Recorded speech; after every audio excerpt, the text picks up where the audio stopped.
What is going on, everyone? Got another tech video here to share with all of you, and I'm responding to one of my subscribers' comments on how to restore a USB flash drive or pen drive back to its full capacity or size. This is a 64 gig SANDISK flash drive that's only showing right now 32 gigs. Let me plug it in and show you. If I right click on that and I go to format, you can see that capacity, it's only showing 32 gigs. So you just go down to your start button and go into your run command and you type in disk part.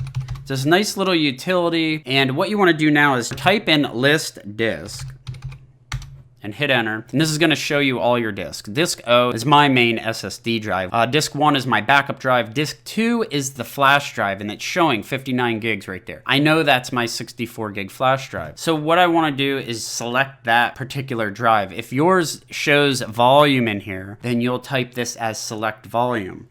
I'm going to type in select disk 2. And this is very important. Make sure you definitely select the disk that you know is your thumb drive. And you do that by looking at the size here that's going to match up. So now that we have disk 2 selected, with disk part there, what you want to do now is type in clean, because I know that is my thumb drive or flash drive. It said disk part succeeded in cleaning the disk, okay? Now we have to go in and initialize the disk because it's going to be unallocated. And what I mean by that is if I right click on that and go to format, you're gonna see that it says unknown capacity, okay? And what you wanna do is type in create partition primary.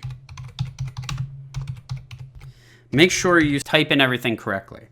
Disk part succeeded in creating the specified partition. You can just right click on the thumb drive here and choose to format it. And now you see that it shows up full capacity, 59.6 for the capacity. And file system could be NTFS or exFAT. Either one works fine. exFAT I think is compatible with both Mac and Windows. So I'm going to click start and make sure I format only my thumb drive. And now you guys can see we are back to 59.6 gigs free of 59.6. So there I can click on it and I have a flash drive back with my full capacity and size. So I'm just gonna go out of this minute and go back in. I just wanna see if it changed at all. It did. So I just wanted to refresh that, and now you can see disk 2, it's showing up healthy primary partition, all good to go here. So there we go. That is how you can gain back your full capacity to your flash drive. I hope that helps some of you out. If it did, share this video, hit that thumbs up button, and I'll see you guys next time.